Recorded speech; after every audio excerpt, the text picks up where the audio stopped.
This video is sponsored by MOVA Globes. The coast of California. In the north, a mountainous land of lonely cliffs. Here, cold air rises from the chilled waters flowing southward from Alaska, creating seasonal dense fogs that wrap the region in mystery.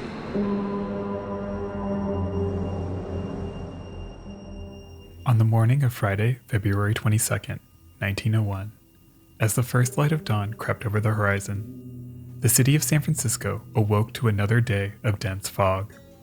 In those days, when the fog rolled in, as it so often does in the Bay Area, ships would drop anchor at the mouth of Golden Gate and wait for the fog to clear. At the Fort Point Barracks, Private Harry Taylor had drawn the early morning sentry duty. As he paced the wall perimeter of the old fort, sometime after 5:30, he thought he heard something in the darkness. He walked to the edge and listened. From somewhere deep in the fog, he heard a strained, gurgling steam whistle. It was like no other whistle he had ever heard before on the bay. As the strange whistle faded, it was replaced by a faint cacophony of screams echoing over the water. Meanwhile, at the Fort Point Life-Saving Station, lookout Mark Ellingson was situated in the station's tower, a position that placed him on an island above the fog. Just after 5:30, he too heard whistles and shouts echoing in the darkness. He could have picked up the phone and called in an alarm, but instead, he did nothing. The whistles stopped, and soon the morning was quiet again as daylight approached. At 7:20, Ellingson saw a lifeboat emerge from the clearing fog. It wasn't until that moment, 2 hours too late, that he realized that a major tragedy just occurred in the fog at Golden Gate. The wild cries of seabirds are stilled, and the only sound is the endless bleat of the foghorns, warning ships of a rocky shore. In the 1870s, the American industrialist John Roach owned the largest shipbuilding firm in the United States, producing more tonnage at his shipyard in Chester, Pennsylvania than the next two largest firms combined. Roach dreamed of transforming his shipyard into a vast global transportation empire, and he saw an opportunity in the Brazilian import market. At the time, trade with Brazil was dominated by British shipping companies in what was known as the Triangle Trade, that sent ships from Britain to Brazil, the United States, and then back to Britain. Hoping to break the monopoly, John Roach established the United States and Brazil Mail Steamship Company in 1876. Two steamships were commissioned to operate the new venture, the City of Para and the City of Rio de Janeiro, which was launched on March 6, 1878. Despite President Rutherford B. Hayes and many members of Congress attending the launches, both the US and Brazilian governments ultimately rejected Roach's request for subsidies. The venture quickly proved unprofitable and folded after only 2 years of operation. Roach's shipyard never recovered from the financial loss and went out of business in 1885. The City of Rio and her sister ship were soon sold to the Pacific Mail Steamship Company in 1881 and were refitted for a new career on the Pacific, traveling between San Francisco, Hawaii, Japan, and Hong Kong. The iron-hulled City of Rio was one of the larger ships in the company's fleet, coming in at 4,548 tons and measuring 370 feet or 113 meters in length, with a beam of 39 feet or 12 meters. She was driven by a single screw, powered by a compound steam engine fed by 6 boilers. She was equipped with a barkentine rig sail plan for auxiliary power. She quickly became a workhorse for the company and proved popular with passengers, but her 20 years on the Pacific weren't without incident. In 1893, Alfred Daniel Jones, the Consul General of the United States in Shanghai, booked passage on the ship to return to the US for treatment after suffering from mental health issues. Soon after the ship's departure, he became violent and had to be restrained in his cabin. He reportedly raved incessantly for 7 days before dying on board on December 9, 1893. The strangeness of this unsettling incident is compounded by the poor understanding of mental health at the time, and the sensationalized press reports that make it difficult to know what actually happened. In 1895, the ship struck a reef in Nagasaki. The damage was so severe that she had to be beached in order to prevent her from sinking completely. She was soon refloated and repaired. In 1897, she encountered a massive typhoon between Japan and Hawaii. She fought the storm for 12 days and burned through all of her coal before she could reach port. Her topmasts, deckhouses, and furniture were broken up and burned to generate enough power to complete her voyage. Again, the damage was repaired and she was returned to service. She was leased as a troop ship in 1898 during the Spanish-American War to transport troops to Manila and carried up to 1,000 troops per voyage on what must have been some incredibly claustrophobic passages. In 1900, she was returned to passenger service and quickly collided with a ship called the Bombay in Hong Kong on August 5, 1900. Once again, she was quickly repaired and returned to service. The Pacific Mail Steamship Company often purchased their ships secondhand and frequently kept older vessels in operation for decades, opting time and again to refit and repair their aging liners rather than commission new ones. This meant that their fleet only barely met the minimum safety requirements at the time. The city of Rio was built before double bottoms and watertight compartments became a common safety feature. Her lower deck was dominated by large, uninterrupted cargo spaces, with nothing in place to stop the flooding if the ship was ever breached. This left her especially vulnerable as they navigated the unforgiving waters at the entrance of San Francisco Bay.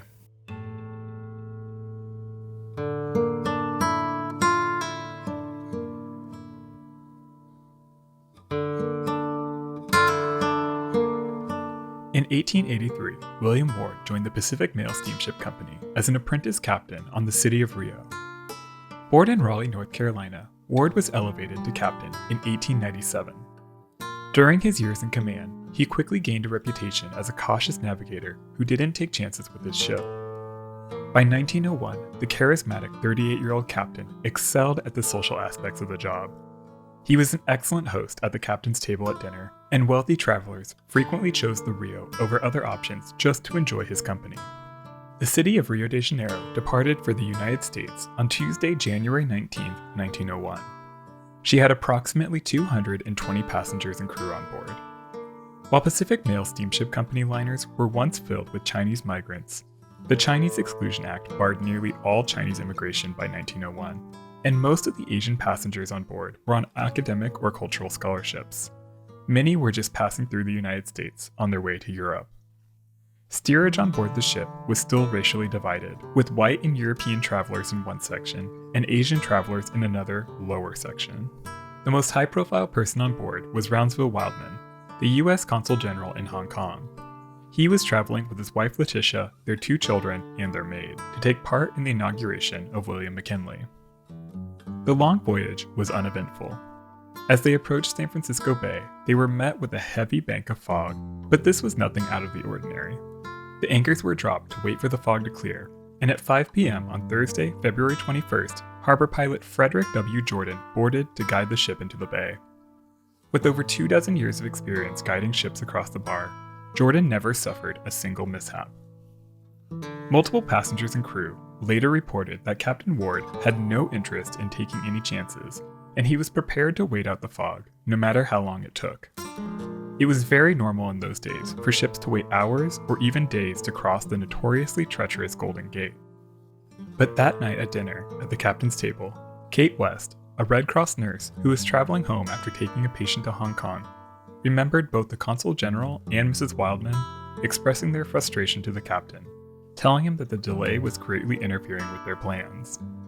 They were afraid that they would miss the president's inauguration. Whether the pressure from the well-connected family had any influence over the captain will never be known.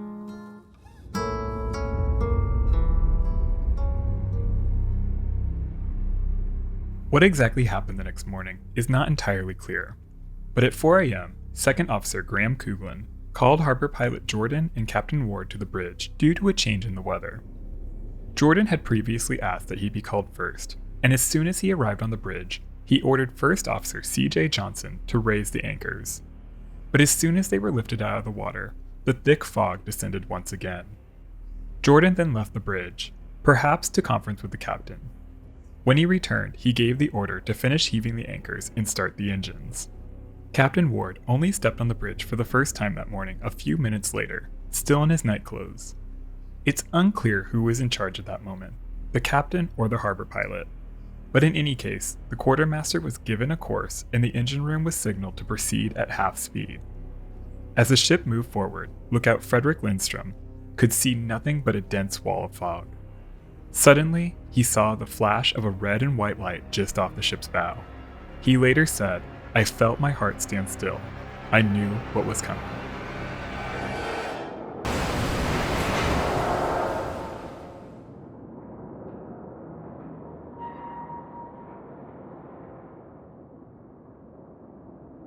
The city of Rio de Janeiro slammed into the reef at the south side of the Narrows at 5:30 a.m. on Friday, February 22, 1901.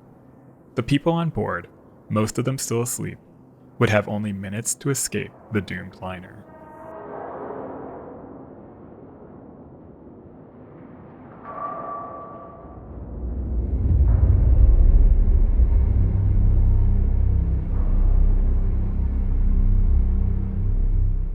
In the first moments just after the collision, few people on board realized the severity of the situation. The ship's carpenter, Frank Camp, was assisting with raising the anchors and was just finishing stowing the cables when the ship struck the rocks. After going below to assess the damage, it was clear to him that the ship would go under in only a few minutes. He raced to the bridge to report to the captain that there was already 10 feet of water in the forward hold and 20 feet amidship. The collision ripped through the starboard forward quarter of the ship's hull as far back as her boiler room.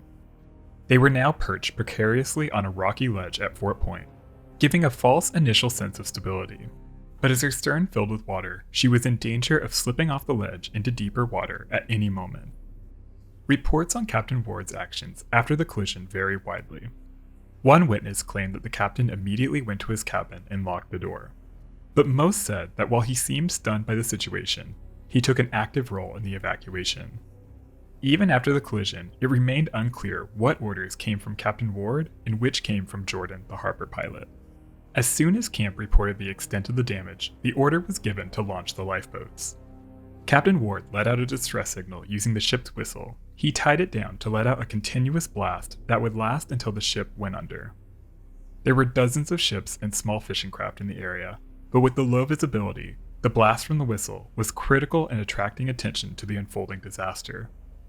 It was clear to the passengers that something bad happened, but few realized the severity of the situation. Several were still asleep or only just waking up. Many of the survivors were those who were already awake or up top when the collision occurred. Kate West was already up and getting dressed when the liner struck. She described a terrible concussion when they hit and said it felt like the whole vessel was going to pieces. Steerage steward Harry Donahue was also awake at the time and getting dressed when he felt a heavy jar and the ship began to tremble beneath his feet. Others, like freight clerk George Englehart, felt only a dull thud. He figured that they must have hit something, but he didn't think it was a cause for concern. Still, he awoke the purser who was berthed next door and then proceeded to dress in his full uniform, without any rush. First-class passenger William Brandon Jr. was also asleep in his cabin, but he was awoken by the collision. Startled by the violent jolt, he raced topside, still in his nightclothes, but a crew member told him that they had just grounded and that it was nothing serious. This reflected the lack of a unified response to the emergency by the ship's crew. The later inquiry would reveal that lifeboat drills were rare and not taken seriously. Almost no crew member reported ever practicing preparing or lowering the lifeboats before that morning. To save money, the Pacific Mail Steamship Company would hire Chinese workers for low-skill positions on the ship. Because of this, most of the ship's seamen did not speak any English, and a single bilingual bosun was used to translate orders. In the confusion, this made it almost impossible to quickly issue orders to the crew. Anti-Asian sentiments at the time were incredibly strong. After the disaster, the Chinese crew members were unfairly blamed for the high loss of life. It's clear that language barriers added to the confusion on board, but Second Officer Graham Cooglin later testified that once the orders were understood, the Chinese crew obeyed them with promptness and courage. The general lack of training and preparedness from the crew as a whole was certainly not the fault of a handful of low-wage deckhands. The initial moments of calm didn't last long. After only a few moments, the ship's electric lights cut out. In the darkness, the ship descended into a confused panic as the ship lost stability, and the people on board realized that they only had a few moments left to escape.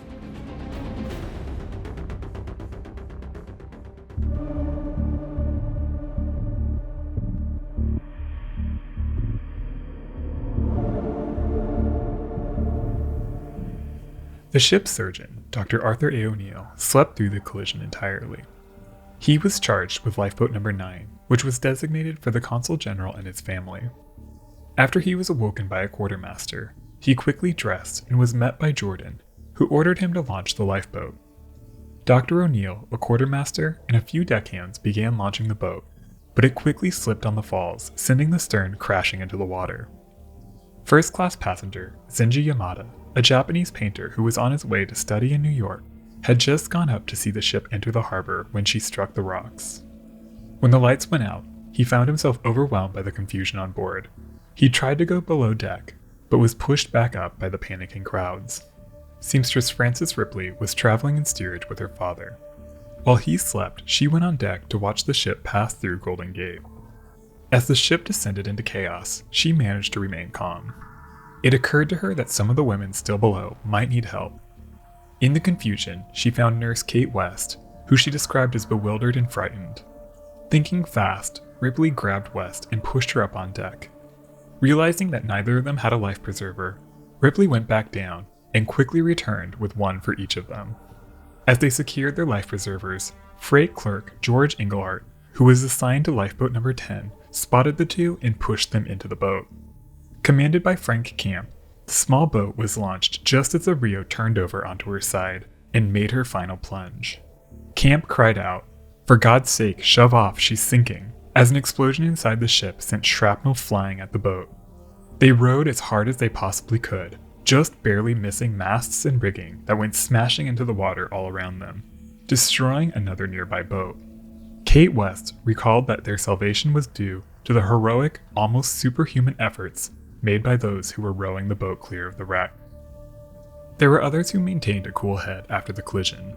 Steerage steward Harry Donahue immediately reported to the captain for orders after the collision, and he was told to get passengers on deck. He went below and helped 58 passengers escape the depths of the ship. The racial divisions in steerage left many of the Asian passengers to fend for themselves. 37 Asian steerage passengers lost their lives. Only 9 survived. Donahue helped load passengers into the boats as the ship dropped out beneath him. He climbed the rigging, but soon found himself in the water. He floated for around 15 minutes before finally being picked up by lifeboat number 10. With their designated lifeboat, commanded by Dr. O'Neill, unusable, the Wildman family was taken to the boat charged to 3rd Officer Charles Holland. Harbor pilot Frederick Jordan personally escorted them to the boat, which was already being lowered. They had to climb down a rope ladder into the small boat, and Mrs. Wildman was afraid to leave the ship and proceeded down the ladder very slowly. As Jordan was carrying one of the children down the ladder, the ship made its final plunge, throwing all of them into the water. The boat they were loading was violently smashed in two when the Rio turned over, sending her aftermast flinging through the boat as it crashed into the water. Jordan resurfaced and was able to cling to some wreckage before being picked up.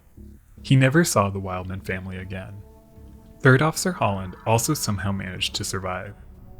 Ironically, Dr. O'Neill's lifeboat was righted and successfully launched. They were picked up by another ship a few minutes later. Zenji Yamada didn't have time to find a boat before the ship turned over and threw him into the water.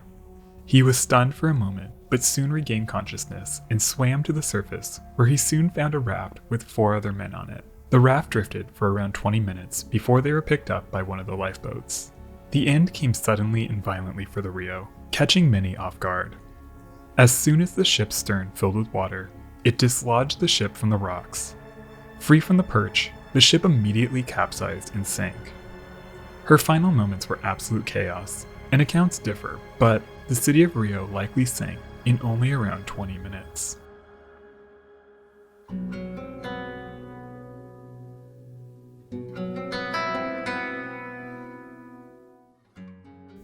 Later that morning, MJ Fitzgerald, an employee at the Merchants Exchange in San Francisco, was waiting for news of the long overdue city of Rio.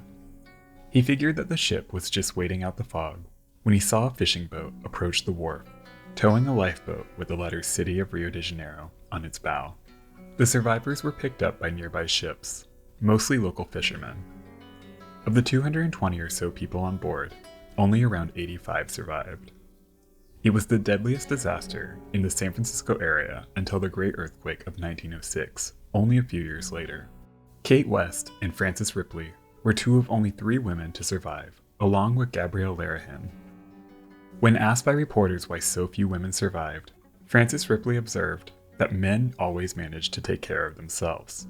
The crew at the Fort Point Life-Saving Station only officially became aware of the disaster when they got the call from Fitzgerald at the Merchants Exchange at 7:40 that morning, nearly 2 hours after the accident that unfolded less than a mile from the station.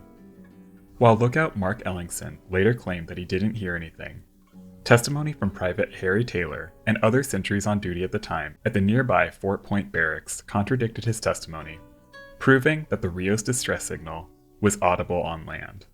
The life-saving service was heavily criticized for failing to act. With so many conflicting reports, it was difficult to assign blame for the disaster.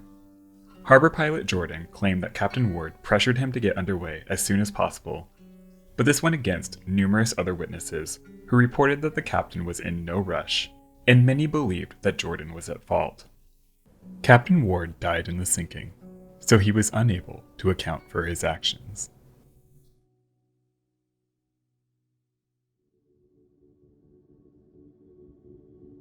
Today, most residents of San Francisco probably haven't heard of the city of Rio. The lives on board are just another footnote in history. Something you might read about on a plaque by the sea and forget about by the time you get in your car. But for the people on board, their hopes and dreams, their fears and anxieties, all came to an end that day, right where the base of one of the most famous landmarks in the world now towers over the water, defying the forces that claim so many lives, and daring us to believe that we will live forever.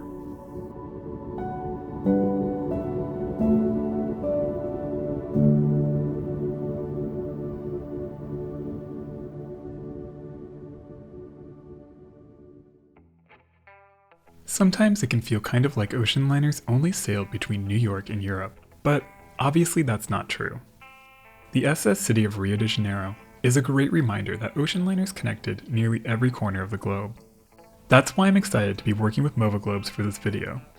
One of the best ways to understand just how vast the world's oceans are is to look at them on a globe. Movaglobes offer beautiful rotating globes powered by light. It's pretty incredible. Without any batteries or cords, hidden magnets rotate the globe when it's exposed to ambient light. It works in both sunlight and any kind of lighting you have in your home. I have the yellow political map world globe with the square dark wood base on my desk, and I absolutely love it. I find myself spending an embarrassing amount of time just watching it spin while I'm writing my videos. Movaglobes are available in over 40 designs, including world maps, outer space, famous artworks, and more. They make a great addition to your home office, living room, or any bookshelf. And now they're offering a special deal for the Big Old Boats crew. Get 10% off 6-inch or 8.5-inch Movaglobes with code BIGOLDBOATS at movaglobes.com. Check them out using the link in my description below. Thank you again to Movaglobes for sponsoring this video.